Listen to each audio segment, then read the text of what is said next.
learners, welcome back to Abit Shiksha. Today's daily news capsule is brought to you by Abit Shiksha. So let us begin. आज के जो important हमारे articles वो है first, state has no right to acquire every private property asserts Supreme Court. तो आपको पता होगा हमारा जब एक ऐसा टाइम पीरियड आया था जहाँ पे पब्लिक सेक्टर जो है उसने पूरे प्राइवेट सेक्टर को खा दिया था in the 1960s and 70s जब नेशनलाइजेशन का वो दौर था. तो उस समय जो है एक ट्रेंड हमें देखने को मिला था कि पब्लिक कंपनीज जो है वो प्राइवेट एंटिटीज़ को, गवर्नमेंट जो है प्राइवेट एंटिटीज़ को टेक ओवर कर लेता था एज नेशनलाइजेशन या फिर greater good of the public कह के. तो इसमें स्टेट का कोई अधिकार नहीं है. तो अभी फ़िलहाल जो जजमेंट आया है it is a 9 bench judgement जिसमें 7:2 के मेजॉरिटी के रेशियो में ये जजमेंट आया है कि state has no right to acquire every property. Yes, they have the right to acquire property but not every private property in the garb of nationalisation या फिर greater good of the society. ऐसे करके आप privatisation को किल नहीं कर सकते. ठीक है. Second news of the day is Buddhism can teach how to counter sectarianism said president Murmu. ठीक है. तो अभी जो है फर्स्ट एशियन बुद्धिस्ट समिट जो है वो हुआ है. तो वहाँ पर पहली बार हुआ है ये. एंड और भी इसका सिग्निफिकेंस इसीलिए क्योंकि हमने पाली एज अ लैंग्वेज को क्लासिकल लैंग्वेज में उसका दर्जा दिया है. तो वो एक बहुत इंपॉर्टेंट न्यूज़ हो जाता है. तो इसीलिए यहाँ पर पहली बार जो है मीटिंग हो रहा है. वहाँ पर ये कॉन्क्लेव में प्रेसिडेंट मुर्मू भी गई हूँ, मतलब है वहाँ पर. तो ये न्यूज़ भी इंपॉर्टेंट है. And last but not the least is whoever wins in US bilateral ties and Quad will grow say S Jaishankar. तो एस जयशंकर जी ने कहा है कि कोई भी जीते, चाहे वो कमला हैरिस हो या फिर डोनाल्ड ट्रंप, दोनों में से कोई भी जीते, यहाँ पर हमारा जो टाइज है वो टाइज जो है उनके साथ धीरे धीरे आगे अच्छे तरीके से ही बढ़ेगा. ठीक है. तो तीनों न्यूज़ आज के इम्पॉर्टेंट है. तो एक एक करके सारे न्यूज़ को हम देखते हैं. बट न्यूज़ में आगे बढ़ने से पहले if you want to clear this examination then this is the extensive course brought to by Abhit Shiksha Assam TET cum recruitment test, जिसमें हम pedagogy, Assam GK, English, GS, current affair, सब सारे टॉपिक्स को जो है एक एक अच्छे तरीके से डिटेल होलिस्टिक वे में कवर करेंगे. लाइव सेशंस होगा, टेस्ट सीरीज होगा, स्टडी मटेरियल होगा, रिकॉर्डेड क्लासेस भी आपको प्रोवाइडेड किया जाएगा. It's a very minimal cost, बहुत मिनिमल कॉस्ट है. अगर आप देखेंगे in market also it is a very very minimal but effective course. ठीक है. Okay. First news is state has no right to acquire every private property says Supreme Court. ठीक है. तो सुप्रीम कोर्ट का जो एक 9 बेंच का judgement आया है 7:2 के रेशियो में ये जजमेंट आया है. And it was headed by honourable chief justice of India D Y. Chandrachud ji ने के नेतृत्व में ये जो है लिया गया है decision.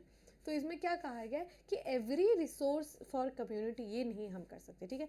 Every resource for community ये नहीं कर सकते. यहाँ पर आप कोई भी प्रॉपर्टी को जो है लेकर उसको नेशनलाइज नहीं कर सकते. उसको ग्रेटर गुड या फिर greater good of the society का ये कह के आप जो है हर प्राइवेट प्रॉपर्टी को आप एक्वायर नहीं कर सकते. जब ऐसे समय पे जब देर इज़ को एग्जिस्टेंस, पहले क्या था सिर्फ प्राइवेट जो पब्लिक गुड्स है उस पर हम ज़्यादा फोकस करते थे. But now there is coexistence of private as well as public good. Right. Entities जो है, गवर्नमेंट भी एंटिटी है, प्राइवेट कंपनीज भी एंटिटीज़ है, प्राइवेट लोग भी एंटिटीज़ है. तो we can not just go and take away their land और go and take away all their assets in saying that it will serve as the greater good of the society, greater good of the community. We can not do it because वो हम करके आ चुके हैं. उसको यहाँ पर dogma भी कहा गया है, रिजिड इकोनॉमिक डॉगमा के रूप में भी इसको कहा गया है कि कैसे हम पहले 70s के 80s के समय पे हम जाके जो है we used to see and we used to acquire the property or acquired the asset or acquired the land of the private owners in the name of nationalization. हमने बहुत कुछ किया है. 15 बैंक्स को हमने नेशनलाइज किया है which inevitably it क्या है added in on to the burden of the government. अकेले गवर्नमेंट जो है एक देश को नहीं चला सकते. we need private players as well कि वो आए और यहाँ पर अपना they give their contribution because alone government cannot do everything. तो वो पहले नेशनलाइजेशन का वो एक दौर चला था जहाँ पे सब कंपनीज को नेशनलाइज कर दिया जा रहा था. प्राइवेट कंपनीज जो भी अच्छा थोड़ा कर रही थी उनको भी नेशनलाइज कर दिया जा रहा था. कि मतलब greater good of the society के रूप में, ठीक है। The majority opinion authored by Chief Justice D.Y. Chandrachud said that the interpretation that every private property could be used as a state material resource to subserve the common good postulated a rigid economic theory which advocates greater state control of private resources. आप यहाँ पर एक बात, यहाँ पर आपको बहुत अच्छे से 2-3 चीज़ें यहाँ पर बोला गया है कि हर प्रॉपर्टी को हर प्राइवेट प्रॉपर्टी को आप ये कह के कि greater good of the society है, it will serve as the common good, ये क्या दिखाता है कि आप एक रिजिड इकोनॉमिक थ्योरी को फॉलो करते हैं which advocates greater state control of private resources, ठीक है। ये क्या करता है कि ज़्यादा स्टेट कंट्रोल जो है वो करने लगता है प्राइवेट रिसोर्सेज को। इसका इश्यूज, इसका प्रॉब्लम्स हमें देखने को मिला था कि कैसे किस तरीके से सारे कंपनीज को जब नेशनलाइज कर दिया तो वो एड ऑन बर्डन हो जाता है टू दी गवर्नमेंट के ऊपर, वो एड ऑन जो है वो हो जाता है, बर्डन हो जाता है। एम्प्लॉयज़ को हायर करना हो या फिर पेंशन देना हो उनके, एवरीथिंग, मतलब आप कमा उतना नहीं रहे जितना आप खर्चा कर रहे हैं, तो वो क्या हो जाता है, आपको लास्टली वो आपको बैंकरप्ट ही बना देता है, ठीक है। एंड यहाँ पर क्या है कि ये जो बहुत बड़ा जजमेंट जो है यहाँ पर दिया गया है, ये जो इंटरप्रिटेशन हुआ है ना, ये जो इंटरप्रिटेशन इंट्रोड्यूस किन्होंने किया था, जस्टिस VR कृष्णा अय्यर, ठीक है। इन्होंने बोला था, इन्होंने चैलेंज किया, इन्होंने एक ओपिनियन था उसको चैलेंज किया था। वो कौन सा ओपिनियन था? Ranganath Reddy versus state of Karnataka, 1977 का ये बहुत एक बड़ा केस हुआ था। इस जो केस में जो जो उस समय के जो जजमेंट था उसको डिसेंट करते हुए यहाँ पर उन्होंने ये केस को उठाया था। मतलब उन्होंने ये बात रखी थी, वो ओपिनियन खुद से वो डिसेंट होते थे, because the Supreme Court has right to review, ठीक है। वो जो जुडिशियल रिव्यू का जो पावर है वो उसको यूज़ कर सकते हैं, ठीक है। तो यहाँ पर भी same justice VR Krishna Iyer ने कहा था कि जो Ranganath Reddy versus state of Karnataka का जो इशू हुआ था उसको हम उसका वो जो ओपिनियन है वो गलत ओपिनियन है, ठीक है, या फिर अभी के समय पे रेलेवेंट नहीं है। उस समय रेलेवेंट था बट अभी के समय में रेलेवेंट नहीं है। तो हमें ये समझना होगा कि Ranganath Reddy versus state of Karnataka क्या था, ठीक है, कौन सा केस था ये, what is the case all about, ठीक है। तो the state of Karnataka versus Ranganath Reddy, ये जो है 1978 में एक सिग्निफिकेंट जजमेंट हुआ था जिसमें nationalisation of private transport companies वो जो हुआ था, एंड कितने हद तक जो है गवर्नमेंट जो है इस प्राइवेट एंटरप्राइज में एंटर कर सकती है, वो ये केस के बारे में हुआ था, ठीक है। देखिए क्या हुआ था कि एक कंपनी, एक बस ऑपरेटिंग कंपनी थी, नाम था रंगनाथ रेड्डी कंपनी, ठीक है। वो रंगनाथ रेड्डी कंपनी जो है उसको 1976 में कर्नाटका गवर्नमेंट ने एक एक्ट पास किया था, नाम क्या था, Karnataka state transport undertaking acquisition act, ठीक है। ये एक्ट पास किया था बाय दी कर्नाटका गवर्नमेंट। इसके अंतर्गत क्या था कि वो चाहे तो बस ट्रांसपोर्ट को, उन्होंने क्या किया था, प्राइवेट बस ट्रांसपोर्ट को वो नेशनलाइज कर सकते थे, मतलब अपने अंडर वो ले सकते थे। बेसिकली क्या करती थी गवर्नमेंट, जो भी कंपनी जो अच्छा ग्रो कर रही हो उस कंपनी को क्या करते थे, वो अपने अंदर नेशनलाइज कर देते थे, ठीक है, क्योंकि उसका फिर फायदा ऑब्वियसली जो है आपके स्टेट को ही पहुंचेगा। इसीलिए 1976 में ये एक्विजिशन का एक्ट इन्होंने पास किया और रंगनाथ रेड्डी के जो कंपनी थे उसको एक्वायर कर लिया, ठीक है। अब रंगनाथ रेड्डी जो है 1977 में वो गए, उन्होंने केस रजिस्टर किया और मतलब वहाँ पर क्या हुआ अब हम आगे समझते, ठीक है। उसके बाद आगे क्या हुआ कि जस्टिस यहाँ पर जो है आई थिंक 7 जजेस का एक बेंच था और उन्होंने इस एक्ट को, जो कर्नाटका गवर्नमेंट का एक्ट था, उसको अपहेल्ड किया, मतलब उसको सही माना, ठीक है। आप उस समय का सिनेरियो सोचिए कि मतलब उस समय this was the norm only, इसीलिए गवर्नमेंट भी उसको बढ़ावा दे रही थी, and so does the Supreme Court, honourable Supreme Court ने भी उसको उस समय सही माना था, because it was followed in that way. हम मतलब सोशलिस्टिक कंट्री के रूप में जो है, because we had some social inclination also, तो सोशलिस्ट कंट्री के रूप में हम लोगों ने प्राइवेटाइजेशन को आने नहीं दिया, नेशनलाइजेशन को ज़्यादा हम लोगों ने माना, तो इसीलिए उस समय इस जजमेंट को भी अपहेल्ड किया गया। ये जो एक्ट था, एक्विजिशन एक्ट था, उसको भी मान लिया गया, सही मान लिया गया था। अभी फिलहाल ऐसा नहीं है, पर उस समय उसको सही माना गया था, ठीक है। उसमें क्या बोला था कि वैलिडेशन है, नेशनलाइजेशन का जो है सही तरीके से उन्होंने नेशनलाइज किया है कि स्टेट के पास पावर है कि वो जो है नेशनलाइज कर सकते हैं प्राइवेट एंटरप्राइजेस को for public interest, for greater good of the society. Protection of public interest, यहाँ पर पब्लिक इंटरेस्ट के बारे में बहुत बातें की जाती थी, ठीक है। उस समय बहुत इंपॉर्टेंट था कि पब्लिक इंटरेस्ट को हम कैसे प्रिजर्व करके रखें। Welfare service, public service, state का पास ये पावर है और यहाँ पर फेयर कंपनसेशन जो है वो दिया गया है, दिया जाना चाहिए और दिया भी गया है टू दी रंगानाथ रेड्डी। जो केस हुआ था उसमें जस्ट फेयरनेस तरीके से कॉम्पनसेशन भी प्रोवाइड किया गया था। लेकिन उस समय का ये वर्डिक्ट था और उसी वर्डिक्ट को अभी 2024 में डिसेंट किया किन्होंने, जस्टिस वी.आर. कृष्णा अय्यर ने।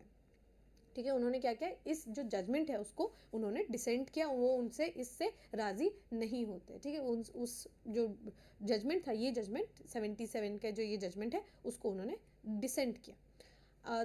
और देखिए अभी टाइम चेंज हो गया ना। उस समय जो मेजॉरिटी जजमेंट क्या था कि प्राइवेटाइज नेशनलाइजेशन होना चाहिए, लेकिन अब देखिए what is the majority judgement now कि state has no right to acquire every property. आप कुछ भी, कोई भी प्रॉपर्टी को आप नेशनलाइज नहीं कर सकते। So time changes, the theories changes, the constitution evolves, the judgements evolves. ठीक है, हर समय का जो जिस समय जो चाहिए होगा, जो रिक्वायरमेंट होगा, वो उस तरीके से हम अपने आप को मोल्ड करते रहते हैं। ठीक है, because we don't have any rigid एक रिजिड तरीके से हम नहीं रहे। हमारा सब कुछ जो है इवॉल्व होते हुए आया है, टेक्नोलॉजी से लेकर कॉन्स्टिट्यूशन से लेकर एवरीथिंग इज इवॉल्विंग। तो एक समय जो एक नॉर्म हुआ करता था, अब वो उसी को वो डिसेंड करते हैं। एंड इंटरेस्टिंग थिंग इज ये चीफ जस्टिस ऑफ इंडिया के फादर वाई.वी. चंद्रचूड़, जस्टिस वाई.वी. चंद्रचूड़ भी इसी जजमेंट के वो फेवर में थे कि नेशनलाइजेशन होना चाहिए। लेकिन यहाँ पर उनके बेटे chief justice of India D Y. Chandrachud ने कहा है कि ऐसा नहीं होना चाहिए। So you can see the difference, right. Difference जो है वो आपको यहाँ पर दिख रहा होगा। ठीक है, ये 1977 का केस बहुत लैंडमार्क केस है, आप लोगों को याद रखना होगा। ठीक है, वेरी इंपॉर्टेंट। प्राइवेट प्रॉपर्टी को लेकर पहला कॉन्स्टिट्यूशनल अमेंडमेंट एक्ट भी प्राइवेट प्रॉपर्टी को लेकर ही हुआ था। तो private property and public good, इसको लेकर बहुत वाद विवाद जो है वो चलता रहा है। तो this is very important to cover. ठीक है, बहुत इंपॉर्टेंट रहता है, आपको इसको कवर करना पड़ेगा। ठीक है, चलिए नेक्स्ट न्यूज़ की ओर चलते हैं। Next news is Buddhism can teach how to counter sectarianism. जो सेक्टेरियन पॉलिटिक्स होता है कि हम इस पर्टिकुलर ग्रुप से आते हैं, इस पर्टिकुलर ग्रुप से आते हैं, वो सेक्टेरियन पॉलिटिक्स को हम, सेक्टेरियनिज्म को हम, बुद्धिज्म जो है इसको काउंटर एक्ट कर सकता है। ठीक है, मतलब क्लास, कास्ट, ये सब को जो है हम अलग, मतलब हमें इनके साथ इंटीग्रेट होकर चलना चाहिए, एक समान चलना चाहिए। ठीक है, at the time when world is facing an existential crisis on many fronts including strife, climate change, various schools of Buddhism can show how to counter narrow sectarianism। ठीक है, तो एट द टाइम, अभी समय में जो है एकदम existential crisis is the correct word to be used, क्योंकि क्या हम किस तरीके से रह रहे हैं इन दिस अर्थ। ठीक है, झगड़े हो रहे हैं, लड़ाइयाँ हो रही है, इन्फ्लेशन हो रहा है, the world is not going in the correct direction, climate change हो रहा है। तो यहाँ पर नैरो सेक्टेरियनिज्म जो है उसको हम रोक सकते हैं। कैसे रोक सकते हैं? By learning the various schools of Buddhism. Theravada Buddhism हो गया, ठीक है, ओल्डर स्कूल हो गया, न्यूअर स्कूल हो गया, ठीक है, वज्रयान बुद्धिज्म हो गया, बहुत सारे स्कूल्स ऑफ बुद्धिज्म है, वहाँ से हम सीख सकते हैं कि कैसे एक साथ रहे। ठीक है, तो यहाँ पर क्या हुआ था, फर्स्ट एशियन बुद्धिस्ट समिट जो हुआ था, ये हुआ 5th and 6th को हो रहा है अभी फ़िलहाल। तो हम जो है बुद्ध जी के जो है धर्म, संघा, ठीक है, ज्ञान, उनके बारे में हम बात कर सकते हैं। वो कैसे अपने इतने अशांत जीवन में भी शांति को ढूंढ के लेकर आते थे, पीस कैसे ला सकते हैं, और उसके बाद क्या है कि फ्री फ्रॉम फिजिकल वायलेंस, इस दुनिया को कैसे फिजिकल वायलेंस से अलग करे, किस तरीके से ग्रीड, एंगर, स्ट्राइफ, इसको किस तरीके से कम करे, एंड इसका ये हमें जीना जो है बुद्ध जी ने जो है सिखाया है। And his tales, in his fables, उनकी कहानियों में हमें बिल्कुल अच्छे से झलकता है। And the proponents of Buddhism also say this same thing, that Buddha, Sangha, उनके पास हमें जाना चाहिए। ठीक है, और यहाँ पर क्या है, उन्होंने जो ये फर्स्ट ये एशियन बुद्धिस्ट समिट हुआ है, वहाँ पर श्रीमती मुर्मू जी ने क्या कहा है, there are two mental forces जिन्होंने हमारे दुनिया की जितनी मिजरीज है उनको जन्म दिया है। दो ही मेंटल फोर्सेस है, पहला है ग्रीड, दूसरा है हेट्रेड। ठीक है, लालच और हेट्रेड, हेट करना किसी के ऊपर, ये दो मेंटल फोर्सेस है जिसने हमारे दुनिया के जितने जितने भी दुखा है उनको जन्म दिया है, according to Buddha also. And such भी बात है ये, ठीक है, सच भी बात है ये। द 2-day समिट जो है 5th और 6th को होगा। ये समिट जो है कौन कर रहा है, कौन ऑर्गेनाइज करा रहा है, union cultural ministry in collaboration with international Buddhist confederation, IBC। IBC, ठीक है, इंटरनेशनल बुद्धिस्ट कॉन्फेडरेशन के द्वारा जो है ये जो पूरा ये जो पूरा मीटिंग है ये ऑर्गेनाइज किया जा रहा है, ठीक है. The president said that Buddhist community had much to offer to mankind. If one word could capture Buddha's Dhamma, it had to be karuna or compassion, which is what the world needs today, she said. तो बुद्धा जी के जो सिखाया गया है, क्या सिखाया गया है, कंपैशनेट हुई है, ठीक है. कंपैशन जो है यही एकमात्र जरिया है जिससे हम जो अभी करंट सिचुएशन चल रहा है वर्ल्ड को उसको हम रोक सकते हैं.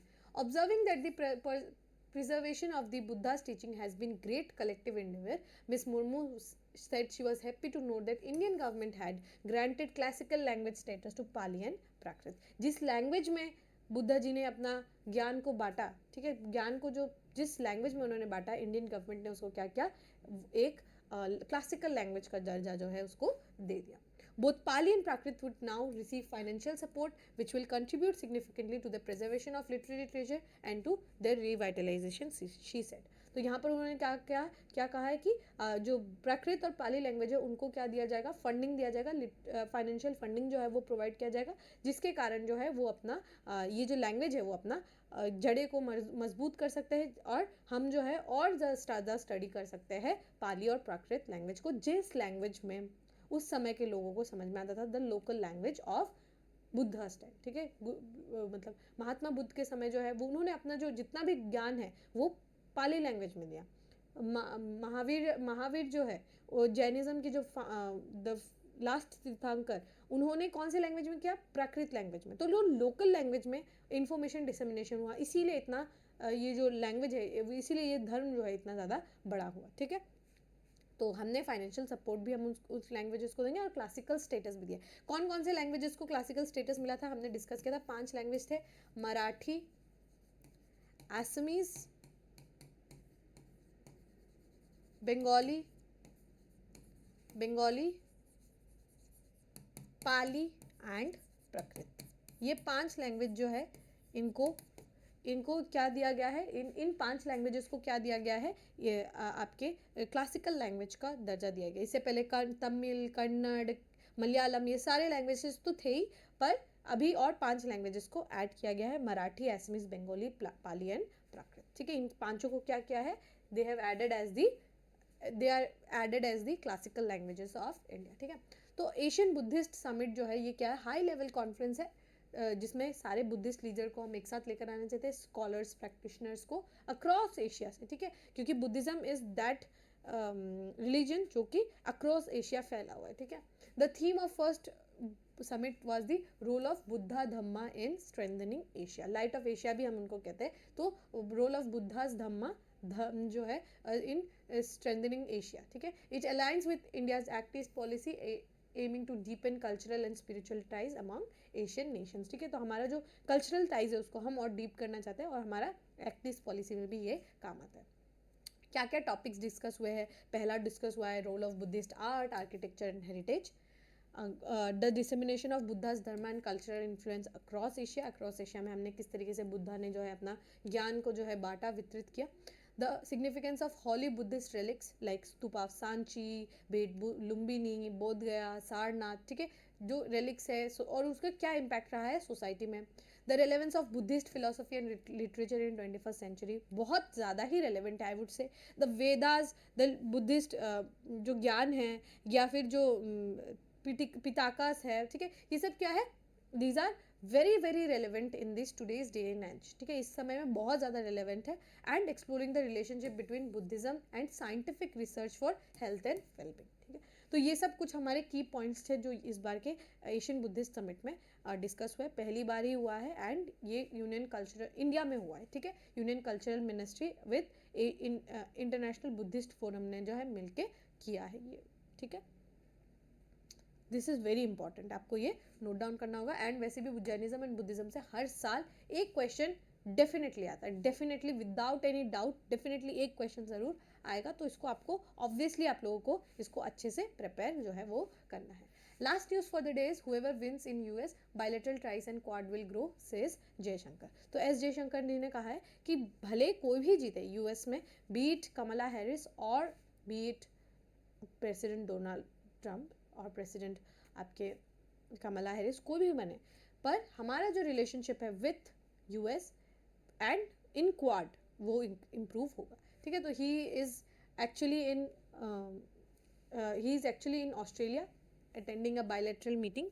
तो वहाँ पर उन्होंने ये बात की कि भले ही वो प्रेसिडेंट ट्रम्प जीते या प्रेसिडेंट कमला जो हैरिस है वो जीते, कोई भी जीते, दोनों में से कोई भी किसी का भी विन हो, लेकिन हमारा जो है वो टाइज जो है वो इम्प्रूव होगा ही, और स्पेशली जो क्वाड के साथ जो हमारा टाइज है वो डीपली जो है और डीप जो है बेटर तरीके से हम उसको स्ट्रेंथन करेंगे, ठीक है। तो no matter what the outcome of the US presidential election is, India US relationship जो है वो बढ़ेगा और ओनली ग्रो ही करेगा। क्वाड के साथ भी जो हमारा रिलेशनशिप है वो भी इंक्रीज हो बढ़ेगा। क्वाड में कौन कौन है? Australia, India, Japan and USA, ये है क्वाड के 4 मेंबर्स, ठीक है। तो हम जो है अभी इंडिया और यूएस का जो बायलैटरल मीटिंग है वो चल रहा है। तो यहाँ पर क्या कहा कि briefing the media in Canberra about India-Australia bilateral talks, along with Australian Foreign Minister Penny Wong, Mr. Jaishankar slammed Canada over the violence outside Indian consular camps at Brampton Temple Community Centre over the weekend, as well as giving space to extremist voices while sidestepping a question about vandalism at Indian centers and temples in Australia. तो यहाँ पर जो है जो हमारे S Jaishankar जी जो है वो गए और उन्होंने जो है बिल्कुल he said it out loud कि जो ब्रैम्पटन टेम्पल के बाहर आपको पता होगा कि टेम्पल के बाहर जो एक वायलेंस हुआ था उसमें बहुत लोग इंजर भी हुए, तो वो जो टेम्पल जो उसके बाहर जो हुआ, he just slammed the Canadian authorities because और उन्होंने क्या किया है कि जो एक्सट्रीमिस्ट वॉइस है उनको बिल्कुल सेफ हेवन घर के रूप में उन्होंने बचा के रखा है। द एक्सट्रीमिस्ट वॉइसेस उनको they way are giving them chance, heaven के रूप में उनको बना के वहाँ पे रखा है कि करिए आपको जो करना है। तो ये उसके लिए बहुत ज़्यादा स्लैमिंग जो है उन्होंने किया, ठीक है। पर he also did not address जो ऑस्ट्रेलिया में हुआ है, ऑस्ट्रेलिया में जो टेम्पल्स ब्रेक हुआ है उसके बारे में उन्होंने कुछ ज़्यादा नहीं कहा, ठीक है। We have actually seen steady progress in our relationship with US over last 5 presidencies, और उसमें इंक्लूड कौन करता है? ट्रम्प का प्रेसिडेंसी भी। उस समय डोनाल्ड ट्रम्प जो है इंडिया भी आए थे, आपको याद हो अगर, अहमदाबाद मोटेरा में वो आए थे, आई थिंक इट वॉज 2019 में जो है ट्रम्प भी आए थे। तो हमारे रिलेशनशिप्स अच्छे ही हुए हैं, ठीक है। हमने जो लास्ट 5 प्रेसिडेंसी है उसमें हमने अपना रिलेशनशिप विथ यूएस उनको हमने इम्प्रूव ही करते हुए गए हैं, ठीक है। Mr Jaishankar said in response to a question about the possibility of Donald Trump winning in the election in the US, he also pointed that Quad will be the first set which was first Quad which was first set up post tsunami in 2005 had been revived during the previous Trump presidency. तो उन्होंने कहा है कि जो quad का revival है, जो quad जब 2005 में बना था, जो सुनामी आया था 2004 में अगर आपको याद हो इंडियन ओशन में, उसके बाद जो सुनामी आने के बाद जो हमने क्वाड को बनाया है, उसके बाद जो उस क्वाड का रिवाइवल है वो किन्होंने किया है? मिस्टर ट्रम्प ने ही किया है। तो उन्होंने जो है काफ़ी उन्होंने इंडिकेशन दिया है कि he is equally excited and happy about जो भी जीते, कोई भी जीते, बट हमारा relationship in Quad as well as with US वो जो है वो इम्प्रूव ही होते रहेगा। दैट्स व्हाट ही सेड, ठीक है। सो होपफुली आपको ये टॉपिक समझ में आ गया होगा। क्वाड नो डाउट आपको करके जाना है। रिलेशन, इंडो यूएस रिलेशन, आईसीईटी, बहुत तरीके के हमारे रिलेशनशिप है विथ यूएस, तो ये आपको अच्छे से करते हुए जाना ही होगा। एंड इफ अभी तक मैंने जितना देखा, there is 248 votes one by your president your ex-president Donald Trump, and I think 214 votes won by Kamala Harris, ठीक है। तो अभी फ़िलहाल तक तो यही है, 270 वोट चाहिए टू विन। फ़िलहाल डोनाल्ड ट्रम्प जो है वो आगे चल रहे हैं, ज़्यादा नहीं, 20-30 वोट आगे चल रहे हैं, पर अभी देखते हैं, ज़्यादा सीट अभी वो भी नहीं बचा है। 270 जो है, जिन्होंने 270 मार्क को क्रॉस कर लिया पहले, दे विल विन। तो कल तक हमारे न्यूज़पेपर में वही पता चल जाएगा who is the next president, तो वो हम लोग उस समय डिस्कस करेंगे, ठीक है। मेजॉरिटी चांसेस है कि डोनाल्ड ट्रम्प जीते, बट कुछ भी हो सकता है, ठीक है। तो होपफुली आपको ये टॉपिक भी समझ में आ गया होगा। With this, we have come to end of today's daily news discussion. If you have liked this discussion, don't forget to give a like and write down in the comment section. We will meet in the next discussion. Till then, take care and thank you.